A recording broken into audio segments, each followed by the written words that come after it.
और ऐसे व्हाट्सअप तो आज की वीडियो में मेरे पास बहुत सारी न्यूज है, तो इस वीडियो का अंत जरूर देखना। तो बढ़ते हमारी पहली न्यूज की तरफ और बात करते हैं खान सर के बारे में। तो खान सर को लेके बहुत बड़ी अपडेट आ रही है। तो जैसा आपको पता होगा कि अभी रिसेंटली खान सर की कोचिंग क्लासेस के बाहर गोलीबाजी हुई, जिसके रिगार्डिंग उन पे एलिगेशन लगाया जा रहा था कि खान सर ने जानबूझ के गोलियां चलवाई थी, जिसके बाद बहुत ज्यादा बवाल मच गया कि खान सर को अरेस्ट कर लिया गया है, उनके ऊपर केस हो गया है एंड सो ऑन। तो अभी अपडेट ये आई है कि कोर्ट ने खान सर को इंटरिम प्रोटेक्शन ग्रांट कर दिया है और अभी खान सर अरेस्ट नहीं होंगे। जी हाँ भाई, पटना डिस्ट्रिक्ट कोर्ट ने खान सर के अरेस्ट पर अभी के लिए स्टे लगा दिया है। जो भी उन पर केस चल रहा था तो उसमें अभी के लिए खान सर अरेस्ट नहीं होंगे। साथ ही उनके वकील ने भी क्लेम किया है कि ये जो भी एफआईआर उन पे हुई है वो सिर्फ एक पार्ट ऑफ कॉन्स्पिरेसी है, उनको डिफेम करने के लिए, उनकी इमेज खराब करने के लिए। तो अभी फाइनली हमें खान सर की तरफ से इस चीज पर प्रॉपर रिप्लाई मिल चुका है, जो भी सारे एलिगेशन उन पे लगाए जा रहे थे। तो अभी रिसेंटली खान सर ने अपनी क्लास में इस चीज के ऊपर बात करी है, जहाँ पर वो बोलते हैं कि हद तो तब हो गई जब एक पत्रकार पूछने लगे कि ये हॉस्पिटल खोलने का पैसा कहाँ से आता है,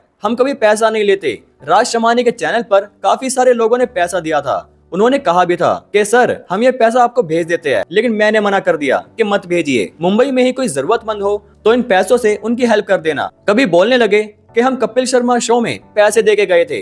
अरे हमें बुलाया जाता है मेहमान की तरह, हमें कौन सी जरूरत है पब्लिसिटी की। न्यूज में दिखाया जा रहा है कि हम अंडरग्राउंड चले गए हैं, यही तो है हम। हमारी गलती बस इतनी थी कि हमने एक मरते हुए इंसान को बचाने के लिए सेल्फ डिफेंस में हमारे गार्ड ने गोलियां चला दी थी, बस। तो ये रिप्लाई हमें देने को मिलता है खान सर की तरफ से। बाकी इस पर आपकी क्या राय है कमेंट बॉक्स में जरूर बताना। तो बात करते हैं बिरयानी बॉय मतलब हिमांशु झांगड़ा के बारे में। तो भी आप इस बंदे को जानते होंगे, अभी के टाइम पे ये बहुत ज्यादा ट्रोल हो रहा है सोशल मीडिया के ऊपर, और सिर्फ अपनी एक हरकत की वजह से। बेसिकली आपने इसकी वीडियोस देख ही ली होगी कि अभी रिसेंटली ये पंडित मौर्य के शो में जाता है और वहाँ ये प्राउडली बताता है कि ये अपनी गर्लफ्रेंड के साथ डेट पर गया था, जहाँ पर इसने अपनी गर्लफ्रेंड को 370 रुपए की बिरयानी खिलाई थी। और 370 रुपए की बिरयानी खाने के बाद उसकी गर्लफ्रेंड ने उसको बोला कि मुझे घर ड्रॉप कर दो। और इस शो में ये इस चीज को सबके सामने बहुत ही प्राउडली बता रहा था कि भाई मैंने 370 रुपए की बिरयानी खिलाई थी उसे, और मैं अपनी गर्लफ्रेंड से पैसे वसूल भी नहीं कर पाया। तुम समझ रहे हो ना कैसे वसूल करने की बात कर रहा है ये। मतलब 2 कौड़ी की सोच और 1 कौड़ी की बातें। तो इस चीज के ऊपर इस बंदे को बहुत ज्यादा हेट मिलने लग गया, लोग उसको बहुत ज्यादा ट्रोल करने लग गए, और यही हवाबाजी करने की वजह से इस बंदे को इंस्टेंट कर्मा मिल गया। क्योंकि बताया जा रहा है कि ये बंदा जहाँ पर काम करता था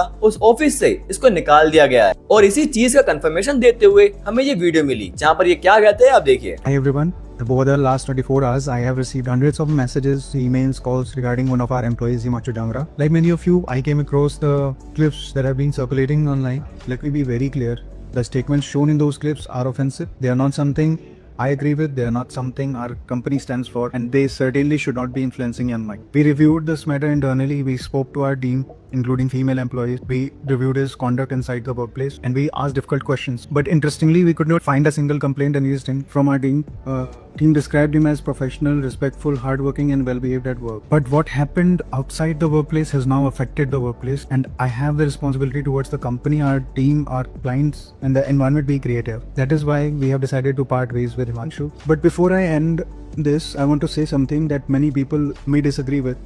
It's like walking on a blade, but I'll speak. A person can be wrong, a person can make a terrible mistake, a person should face consequences, but I hope we never become a society that believes people cannot learn, reflect, apologize or change. Social media trolling is not a joke, and that too for a 22-year-old mind. His future from here will already carry the consequences of this moment for a very long time. Again, that does not make us statements right. My hope is that Himanshu reflects on this chapter of his life. अब भाई तुम्हारी इस पर क्या राय है comment box में जरूर बताना। तो बात करते हैं कॉकरोच जनता पार्टी के बारे में। जैसा आपको पता होगा कि अभी रिसेंटली सीजेपी का पहला प्रोटेस्ट हो चुका है, जहां पर उनकी डिमांड थी कि एजुकेशन मिनिस्टर रिजाइन कर दे, लेकिन उनकी ये डिमांड पूरी नहीं हुई। तो सीजेपी के फाउंडर अभिजीत दिपके ने अनाउंस कर दिया है कि अगर सैटरडे तक एजुकेशन मिनिस्टर ने रिजाइन नहीं किया तो उसके बाद वो क्या करेंगे आप देखिए। ताकि अगर धर्मेंद्र प्रधान जो हमारे एजुकेशन मिनिस्टर है वो सैटरडे तक रिजाइन नहीं करते हैं तो हमें इस मूवमेंट को बड़ा बनाना पड़ेगा। So in going in that direction, अगर धर्मेंद्र प्रधान सैटरडे तक रिजाइन नहीं करना चाहते, I want to announce this that मैं खुद कई सारे स्टेट्स में जाऊंगा, कई सारी सिटीज में जाऊंगा, और वहां पर हम प्रोटेस्ट करेंगे। कॉकरोच जनता पार्टी की तरफ से डिमांड करेंगे कि धर्मेंद्र प्रधान को रिजाइन करना चाहिए, और उसके बाद भी धर्मेंद्र प्रधान अगर रिजाइन नहीं करते हैं देन हम सब पूरे देश के जो स्टूडेंट्स है, इस देश का जो युवा है, वो फिर से एक बार दिल्ली आएगा, सारे के सारे लोग दिल्ली आएंगे। और साथ ही ऑलरेडी उन्होंने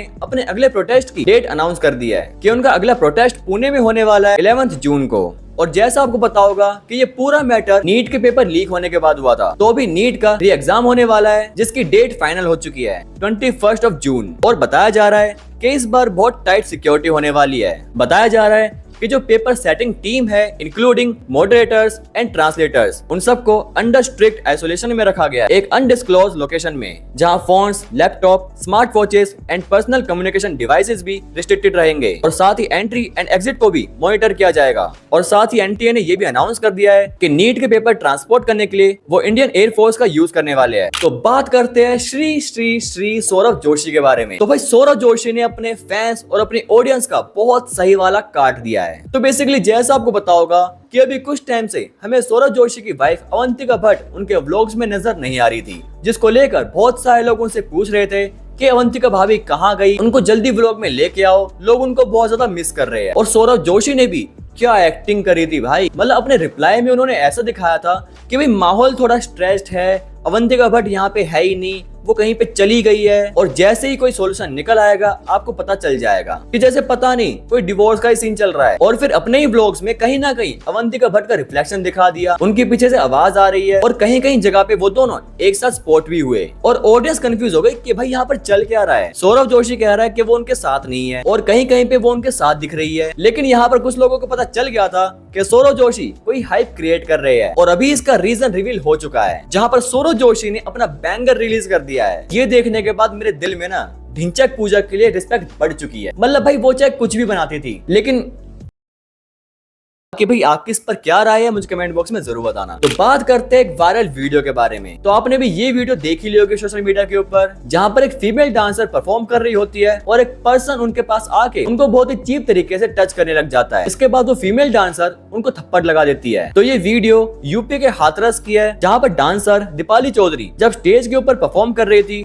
तो ये सब कुछ वहाँ पर हुआ था। तो इसकी वीडियो वायरल होने के बाद खुद दीपाली चौधरी ने इस पर रिप्लाई किया है कि वहाँ पर क्या हुआ था, क्या उनका रिएक्शन था, वो सब कुछ उन्होंने बताया है। ये पैसे कहाँ रखने की कोशिश कर रहा है, सोशल मीडिया के सामने, इतनी पब्लिक के सामने मेरे साथ कितनी बदतमीजी करने की कोशिश कर रहा है। मेरे से जितना बर्दाश्त हुआ मैंने बर्दाश्त किया। दूसरी परफॉर्मेंस पे तो इसने हद ही कर दी, मेरे को छुआ, फिर मेरे को बहुत गंदे तरीके से इसने टच किया, जिसके कारण मुझे अपने परिवार वालों की इतनी सुननी पड़ रही है कि मैं 3 दिन से अपना फोन बंद करके रख रखा है। मुझे भी इंसाफ चाहिए, क्योंकि अगर ऐसा सब कुछ होता रहा ना तो लड़कियां पैदा ही नहीं होंगी, लड़कियां खत्म ही हो जाएंगी। जिसने कलाकार की इज्जत नहीं की वो किसी की इज्जत नहीं कर सकता। ऑलराइट भाई, तो आज की वीडियो में मेरे पास इतनी न्यूज थी। बाकी इस पर आपकी क्या राय है कमेंट बॉक्स में जरूर बताना होगा। हमारे चैनल को भी तो सब्सक्राइब नहीं किया तो सब्सक्राइब कर लो यार। मिलते हैं बाकी नेक्स्ट वीडियो में, तब तक के लिए बाय।